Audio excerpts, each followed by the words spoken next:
जय गुरु। परम प्रेमय श्री श्री अनुकूल चंद्र ठाकुर जी का 137वां जन्म महाउत्सव नगरागटा उपासना केंद्र वेस्ट बंगाल जलपाईगुड़ी डिस्ट्रिक्ट में आज मनाया गया। कथा इष्ट प्रसंग से सभी गुरु भाई एक बार जरूर सुने और जो भी गुरु भाई देख रहे हैं कृपया चैनल को सब्सक्राइब करें, वीडियो को लाइक और कमेंट जरूर करें। সকাল থেকে আপনারা যারা যুক্ত হয়ে আছেন তারা সকলে উপভোগ করছেন, মনের ভিতরে দোলা দিচ্ছে। করলেই ভেতরে দোলা দেয়, না করলে হয় না। একদম শুরুতে যেটা বলতে ইচ্ছে করছে, শ্রী শ্রী ঠাকুরের কাছে আমাদের পরম শ্রদ্ধেয় চিত্তরঞ্জন দাসদা মাঝে মাঝে যেতেন, তিনি গিয়েছেন। ঠাকুর তাকে অনুরোধ করছেন, দাসদা আর একদিন থেকে যান। তখন এই যে চিত্তরঞ্জন দাসদা, যাকে আমরা সিআর দাসদা বলে জানি, তিনি বলছেন, ঠাকুর আমার দেশের অনেক কাজ, আমি যদি না যাই অনেক ক্ষতি হয়ে যাবে। ঠাকুর বললেন যে একটা দিনই তো, আপনি যদি একটা দিন এখানে থেকে যান তাতে কি আর ক্ষতি হবে। তিনি বলছেন, না, আমি যদি না যাই তাহলে সবাই নিরুৎসাহ হয়ে যাবে, কাজটায় অনেক ক্ষতি হবে, কাজটা হবে না আমি না গেলে। তখন ঠাকুর তাকে বলছেন যে দাসদা, আপনি একটা দিন যদি সেখানে গিয়ে না পৌঁছাতে পারেন তাহলে যারা আপনার অপেক্ষায় বসে আছে তারা নিজেরা যদি কোনো কাজ করতে না পারে আপনি গেলেন না বলে, তাহলে আপনি যে সরা জানতে চাইছেন তাহলে সেটা কাদের হাতে ছেড়ে দিয়ে যাবেন। তখন শ্রদ্ধেয় দাসদা ঠাকুরের সামনে মাথা নিচু করে বসে আছেন। ঠাকুর কি, ঠাকুর কেন, ঠাকুরের আইডিওলজি আমাদের জীবনে কতটা, ঠাকুরের কথা কত সুন্দর, এই কথাগুলো আমাদের ভেতরে সবসময় থাকে, এবং যাতে আমরা এই কথাগুলো পরিবেশন করতে পারি একেবারে মন খুলে প্রাণ খুলে, যতক্ষণ ধরে চাই, যতটা চাই, যা মনের ভিতরে আছে। একদিন যদি ঠাকুরের জন্য কিছু করে থাকেন তাহলে সেটা বলার জন্য ঠাকুর বলছেন একেবারে বুক ফাটো ফাটো হয়ে উঠবে, মন আকুপাকু করবে, সত্যি কথা, যাতে আমরা এটা বলতে পারি। শ্রী শ্রী ঠাকুর তার জন্যই বোধ হয় যজন যাজন ইষ্টভীতি স্বস্তানি সদাচারী পাঁচটার কথা বলেছিলেন। ঠাকুরকে ধরলেই মানুষের জীবনে একটু একটু করে অনুভূতির জন্ম হয়। আপনারা যারা এখানে বসে আছেন, আমি যদি ধরেই নিই প্রত্যেকে ঠাকুরের চরণাশ্রিত, তাহলে ঠাকুরের দয়া কোনো না কোনোভাবে সবসময় পেয়েছেন। সেই কথাটা, এই যে আমরা তার দয়া পাই, সেটা অন্তরে অনুভব করা, এবং দয়া পেতে গেলে ভালোবাসা তৈরি করতে লাগে, আর ভালোবাসার টান কর্মে আনে সফলতা, জীবনে উত্থান। তো ভালোবাসা থেকে আমরা যেটুকু যা করি সেইটুকু কিন্তু আরেকজনকে বলার জন্য বুক ফাটো ফাটো হয়ে উঠবেই। তাহলে যজন হচ্ছে নিজে করা, যাজন সেই করার ভিতর দিয়ে আরেকজনকে উদ্বুদ্ধ করা, এই হচ্ছে ব্যাপার।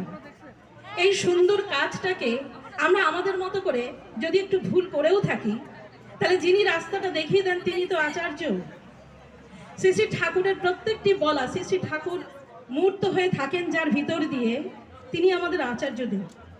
তাহলে আচার্যদেব কত সুন্দরভাবে আমাদের এই যে ভেতরের যে চাওয়া, যে আমরা সকলের কাছে ঠাকুরের কথা বলবো, ঠাকুরের কাছে যাব, ঠাকুরের কথা নিয়ে যাব, তিনি কিন্তু খুব সুন্দরভাবে একটা কাজ দিয়েছেন, যেটা আমাদের মুখস্থ বলতে বলতে বোধহয় মুখস্থ হয়ে গেছে, কিন্তু সেই কাজটার বাস্তবে রূপায়িত আমরা কতটা করতে পারছি সেটা নিজেরা বিশ্লেষণ করি। সেটা হচ্ছে ডিপি ওয়ার্কস।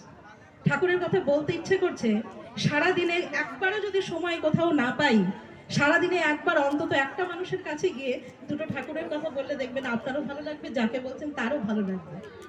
কথাটা তো আমার না, কথাটা আচার্য দেবের, তারও আগে কথাটা ঠাকুরের। ঠাকুর বলেছেন, সেই কথাগুলো আমরা যেগুলো বুঝতে পারিনি সেগুলো আচার্যদেব সুন্দর করে বুঝিয়ে দেন, সেই হচ্ছে চলো। তো ওই যে দাসদার কথাতে গিয়েছিলাম,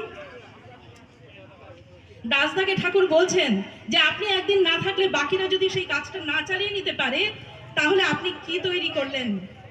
সৎসঙ্গ ঠাকুর বলছেন এটা ম্যান মেকিং ইন্ডাস্ট্রি। এখানে প্রত্যেকের ক্ষেত্রে এই জিনিসটা কিন্তু তৈরি হয়। আমরা আমরা যে বয়সটাতে আজকে চলে এসেছি, আমাদের উত্তরসূরিরা তৈরি হয়ে গিয়েছে এবং তাদের হাতে বাটন তুলে দিয়ে তাদেরকে দাঁড়িয়ে থেকে, মানে আমি বসে থাকবো অডিয়েন্সের মধ্যে আর আমাদের পরবর্তী যারা তারা ঠাকুরের কথা বলে বেড়াবে, এইটা হওয়াটা কিন্তু সৎসঙ্গের আইডিওলজি। এটাই হওয়া উচিত। যে ওই পৃথিবীতে মা আসলো না বলে ঠাকুরের কথা শুনতে পারলাম না, আক্ষেপ থাকুক যে ওনার কাছ থেকে কিছু কথা শুনতাম। আর একজন মা খুব সুন্দর করেন, তিনি আসতে পারলেন না বলে শুনতে পারলাম না, এটা থাকুক। কিন্তু আমরা থাকবো বসে, পরবর্তী জেনারেশন যারা তারা যখন আরো সুন্দর করে বলবে, আমাদের মনের মধ্যে হবে এই কথাটা তো হওয়া উচিত ছিল, এই কথাটা আমার করা উচিত ছিল। তবে কিন্তু ঠাকুরকে সত্যি সত্যি ভালোবেসে পরবর্তী প্রজন্মের হাতে বেতন তুলে দিয়ে আমরা যখন ওইরকম ভাবে বসে থাকতে পারবো, ঠাকুরের সেই চাওয়াটা কিন্তু তখন সার্থক হবে। এটা একটা কথা, এটাই হয় চিরাচরিত ভাবে, এটাই হওয়া উচিত, যেটা সৎসঙ্গ সবাইকে দেখায়। আমরা ঠাকুর বাড়ির দিকে তাকিয়ে দেখি, পূজনীয় অবিন দাদা সর্বকনিষ্ঠ ঋত্বিক, এখনো পর্যন্ত আমার যতটুকু জানি। তো পূজনীয় অবিন দাদা তার পার্থিব বয়স কতটুকু, কিন্তু শুধু বয়সের বিচার যদি আমরা করতে যাই ভুল করবো তো। যে ঐশী শক্তি তার ভিতরে রয়েছে, যে ভাবধারা নিয়ে তিনি মানুষের ভিতরে ছড়িয়ে যাচ্ছেন। যেমন একটা কথা, আমি বেশ কিছুদিন ধরেই সৎসঙ্গ নিবদ্ধকরণের এই যে 100 বছর পূর্তি হয়ে গেল, তারপর থেকে আমি অন্তরে অন্তরে অনুভব করি, এবং যে কোনো জায়গায় এই উৎসবগুলো যখনই হচ্ছে আমার বলতে ইচ্ছে করে কথাটা। অবিন দাদা ঋত্বিক সম্মেলনে দাঁড়িয়ে বলেছিলেন যে কারোর যদি মনে কোনো দুঃখ হয়, কষ্ট হয়, একটা যশোরের টিকিট কেটে চলে আসবেন, আমি দাঁড়িয়ে থাকবো আপনাদের জন্য। তো যখন উনি এই কথাটা বলেছিলেন, মনে হয়েছিল, আমি মানুষ তো সাধারণ মানুষ, আমার তখন সত্যি সত্যি মনে হয়েছিল যে অবিন দাদা এই কথাটা যে বললেন, তো সত্যি সত্যি আমরা যদি মনে দুঃখ নিয়ে যাই যশোর স্টেশনে, তিনি কি দাঁড়িয়ে থাকবেন? তিনি এই কথাটা যে বললেন, আমার মনে হয়েছিল, কনফেস, এটা আমার হয়েছিল মনে। যারা এবছর গিয়েছিলেন যে সৎসঙ্গের 100 বছর পূর্তি উৎসবে আনন্দ করেছেন, সেটা তো ঠিকই আছে, কিন্তু আমি প্রতি জায়গায় অনুভব করেছিলাম যে পূজনীয় অবিন দাদা দাঁড়িয়ে আছেন প্রতিটি মানুষের জন্য। কিভাবে? তিনি সব জায়গায় কি তিনি নিজে দাঁড়িয়ে থাকবেন? যারা গেছেন তারা জানেন, আমার বলে দেওয়ার প্রয়োজন নাই। এই যে যুব সমাজকে তিনি চুম্বকের মতো আকর্ষিত করে একদম তার দিকে টেনে রেখেছেন, কোন অভিমুখে? ঠাকুরের অভিমুখে। আজকে আমরা বাইরে যতবার কান পেতে শুনতে পাই, চতুর্দিকে আমরা কি শুনি? আমাদের বয়সী যারা যারা আছে সবাই বলে আজকে সমাজটা উচ্ছন্নে চলে গেছে, আজকালকার ছেলে মেয়েরা কথা শোনে না, আজকে একটা ছেলেকে পাওয়া যায় না যে নেশা করে না, আজকে একটা ছেলে মানে ভালো মেয়ের বিয়ের সম্বন্ধ যদি খুঁজতে যাওয়া হয়, আমরা কি দেখি? তার আর্থিক নিরাপত্তা দেখি, তার শিক্ষাগত যোগ্যতা দেখি, আরো অনেক কিছু দেখি। যেটা দেখা হয় না সেটা হচ্ছে তার আদর্শানুপ্রাণতা, তার ইষ্টপ্রাণতা। তা সেই জায়গা থেকে দাঁড়িয়ে কি হয়, পরবর্তী জীবনে গিয়ে ঠিক এই জিনিসগুলোর জন্য আমাদের জীবনে যে অবক্ষয়গুলো আসার কথা, সেগুলো তো আসে। পেপার খুললে আমরা দেখতে পাই। আমি এগুলোর একটা একটা করে তুলনা বা ব্যাখ্যা কিছু দিতে চাইছি না, সবকিছু ঠাকুর বলছেন, আর সবকিছু ঠাকুর যেটা বলছেন সেটা আচার্যদেবের ভিতর দিয়ে আমরা শুনতে পাই। আর কারোর কথা শোনার প্রয়োজন বা কোনো কিছু আছে বলে মনে হয় না, শুনতে ভালো লাগে সবাই যখন ঠাকুরের কথা বলে। কিন্তু বিষয়টা হচ্ছে এটা, সেই জায়গায় দাঁড়িয়ে আজকের যুব সমাজকে পূজনীয় অবিন দাদা যে জায়গায় পৌঁছে দিয়েছেন, ভালো কাজ তো সবাই করতে পারে। একটা ছেলে ভালো, সে তো ভালোই। যারা বন সৎসঙ্গী হিসেবে জন্মগ্রহণ করেছে, যারা ঠাকুরের ভাবধারায় চলছে, তারা তো ঠাকুরকে নিয়ে চলবেই। কিন্তু যদি বিচ্যুত হয়, আমার আপনার দৌড় কতটুকু পাহারা দেব, কতটুকু ধরে রাখবো?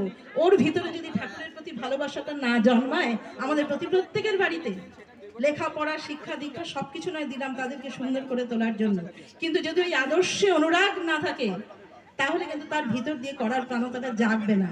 আর তখন কি হয়, তখন ওই হাউতাস করতে হবে যে আমি চলে গেলাম, পরবর্তীতে আর কেউ সেটাকে ধরে রাখলো না। সেটা ধরে রাখাতে গেলে, সেটাকে সুন্দরভাবে নিয়ে যেতে গেলে ইষ্টমুখী চলনটাই ওদেরকে চালিয়ে দিতে লাগে। তো এই অবিন দাদা প্রত্যেকটা ক্ষেত্রে এই সমস্ত ইয়াং ছেলেগুলো যারা আপনারা গেছেন জানেন, যারা স্টেশনে গেছেন, যারা বাসে গেছেন, যারা নিজেদের গাড়ি নিয়ে গেছেন, প্রত্যেকটা মানুষকে কিভাবে তিনি সেবা দিয়েছেন এই ছেলেগুলোর মাধ্যমে, যারা গেছেন তারা দেখেছেন। আমি প্রত্যেকটা ক্ষেত্রে অনুভব করেছি, হ্যাঁ অবিন দাদা সত্যি সত্যি দাঁড়িয়েছিলেন আমাদের প্রতিটি মানুষের জন্য। তো এই যে তার দাঁড়িয়ে থাকা, তাহলে তার চেষ্টা, তার সেবা পেতে তো আমাদের সবার খুব ভালো লাগলো। কিন্তু ঠাকুর যে বলেছেন সেবা দিতে, কিরকম সেবা কিরকম ভাবে হয়, প্রত্যেকটা ক্ষেত্রে ঠাকুর একটা একটা করে দেখিয়েছেন, বুঝিয়েছেন।